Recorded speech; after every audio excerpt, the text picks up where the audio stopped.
quel pouvoir il peut se permettre de dire ça? Est-ce qu'il a des informations par rapport à ça? Est-ce qu'il a des chiffres? Il les a pas.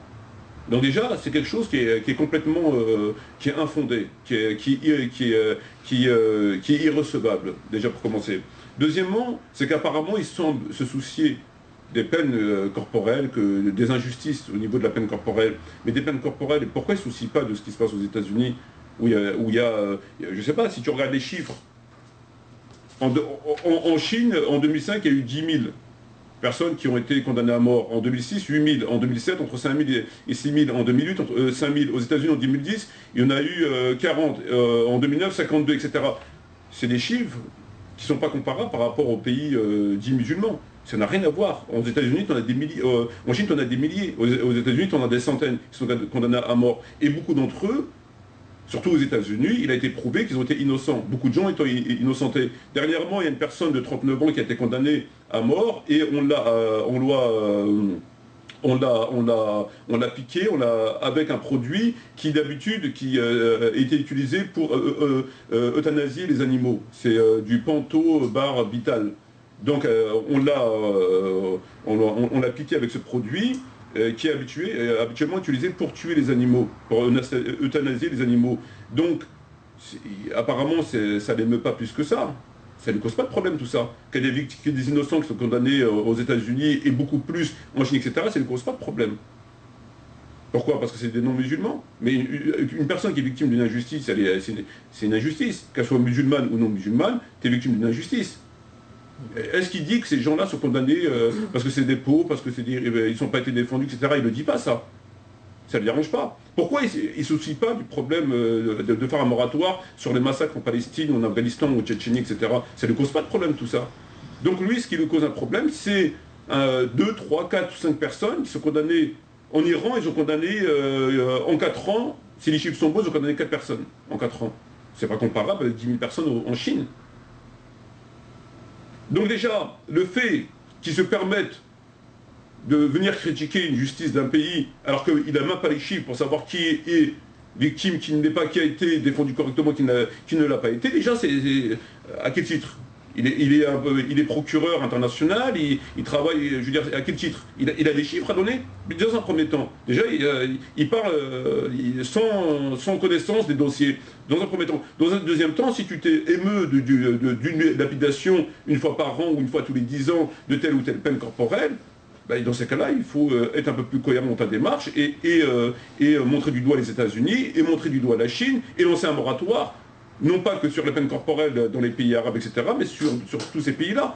Or, ils n'en parlent pas. Ils n'en parlent pas. Et sur le problème palestinien ou sur le problème en Tchétchénie, les gens qui ont été torturés, violés, il n'a pas une volonté de faire une action dans ce sens-là. Donc moi, quand tu es face à ces incohérences, tu te rends compte d'une chose, c'est que c'est une démarche qui est tout à fait médiatique. Parce qu'il sait très bien que la lapidation est un sujet qui est récurrent, qui revient souvent dans les médias. Bon, ben, il l'a récupéré pour pouvoir justement... voilà, mais ça n'a absolument aucun sens. D'accord. Alors, tu dis qu'il a fait de la récupération, mais dans un de tes livres où tu parlais de Tariq Ramadan justement, qui accusait Khomeini d'avoir fait de la récupération, tu disais il ne peut pas savoir ce qu'il y a dans le cœur. Est-ce que toi tu peux savoir ce qu'il y a dans son cœur? Mais là, tu n'as pas besoin de savoir ce qu'il y a dans son cœur. Pourquoi? Avec l'imam Khomeini, sur la fatwa qu'il a prononcée à l'égard de Salman Rushdie pour le livre des versets sataniques, il y a 2 points où il a tort à 100%, où il ment. Le premier point, déjà, c'est lorsqu'il a dit que la fatwa était faite pour faire de la récupération. Là, il n'y a aucun élément extérieur qui lui permettait de pouvoir se prononcer en ce sens. Aucun élément extérieur. Premier point. Deuxième des points, c'est que la fatwa elle était conforme. En tout cas, elle était conforme au texte. Dans Tabari, on a des exemples, on a des hadiths, etc., qui dit que de tuer la personne qui insulte le prophète. D'accord? Donc, ces textes, on ne sait pas s'ils sont authentiques ou pas, en tout cas, il y a des textes. Lui, il n'y a rien. Donc, sur 2 points. Ça n'a rien à voir avec le fait de ce que tu viens de dire par rapport au moratoire, c'est que par rapport au moratoire, on a des faits matériels qui prouvent qu'il n'est pas en possession d'éléments qui lui permettent de juger des dossiers. À moins qu'elle ait été invitée au Yémen, qu'elle ait été invitée en Arabie Saoudite, qu'elle ait été invitée en Iran, dans les tribunaux, puis il a regardé les dossiers, puis il a étudié les cas des gens, comment ils ont été arrêtés, pour quel délit ou crime ils ont été arrêtés, s'il y a eu des preuves, et puis il a pris tous les dossiers comme ça, et puis on arrive à une conclusion, qu'en fin de compte, que la plupart c'était des pauvres, etc. Et c'est pas possible. Il ne l'a pas été. Donc, à travers ce fait qui nous informe qu'il n'a aucun élément matériel qui puisse le permettre de dire que c'est des pauvres, etc., etc., tu juges de la mauvaise foi de la personne. Tu juges. Ça, c'est un premier point. Donc, ça n'a rien à voir avec la fatwa de Khomeini. Et le deuxième point, c'est que la démarche, elle n'a pas de sens. Elle n'a pas de sens, parce que tu t'émeus de la question c'est quelque chose qui est grave, bien sûr. En France, il y a des gens qui sont condamnés à des 20 ans, 30 ans de prison et qui ont été acquittés ensuite. Et leur procès ont été révisés. Il y a des innocents en France. Ça ne cause pas de problème. Même si ce n'est pas des peines corporelles, il y a des innocents en France. 30 ans de prison, c'est pas rien. 20 ans de prison, c'est pas rien. C'est pas 2 jours de prison. Donc, ou tu t'émeus de la situation sérieusement, et là, dans ces cas-là, il faut commencer par la Chine, et parler des États-Unis, etc. Ou alors, tu restes à ta place. Donc, venir après nous parler de faire un moratoire sur ces peines au nom, justement, des injustices dans les tribunaux, et n'avoir aucune information par rapport à cela, même si on s'en doute, mais ça c'est valable pour toutes les nations, et puis surtout quand tu connais sa position. À côté de ça, tu as un discours qui est tout à fait comme on le connaît, il est très mal placé. Il est très mal placé pour venir donner des leçons de justice. Et sur la question de la Palestine, est-ce qu'il entame une action sur la question de la Palestine ou de la Tchétchénie? Il n'a rien fait, ça ne lui dérange pas qu'il y ait des femmes qui sont violées, des enfants massacrés, etc. Au contraire, il apporte son concours dans l'autre sens. Et il condamne la résistance. Donc, au contraire. Donc tu comprends que sa démarche, elle n'est pas cohérente. Elle est tout à fait... voilà. Tu ne penses pas qu'il a fait ça car sur France 2, il a été attaqué par Nicolas Sarkozy aussi au sujet de la lapidation? Mais je ne sais pas s'il y a besoin de faire un parallèle ou pas. Quoi qu'il en soit, quand tu analyses ces éléments-là, tu te rends compte que ça ne va pas, qu'il y a un problème.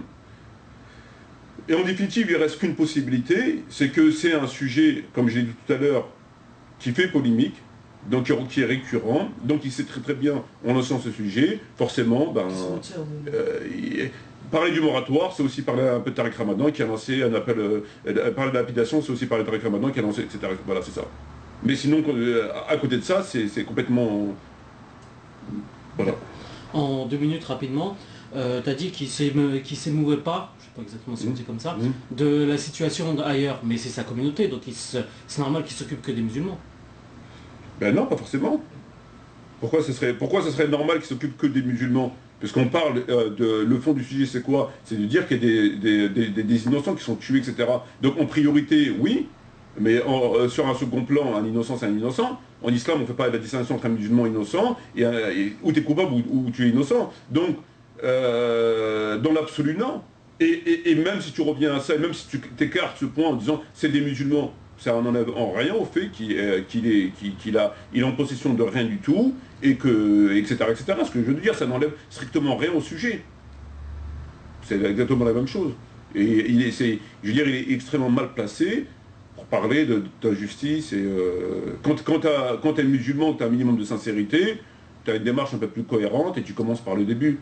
Tu commences par le fait bon, voilà, on ne va pas refaire le sujet, tu commences par le début, mais tu ne prends pas un sujet de la lapidation, et puis, je veux dire, ça n'a pas de sens, je veux dire...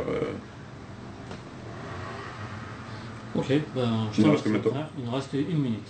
1 minute, tu as quelque chose à dire?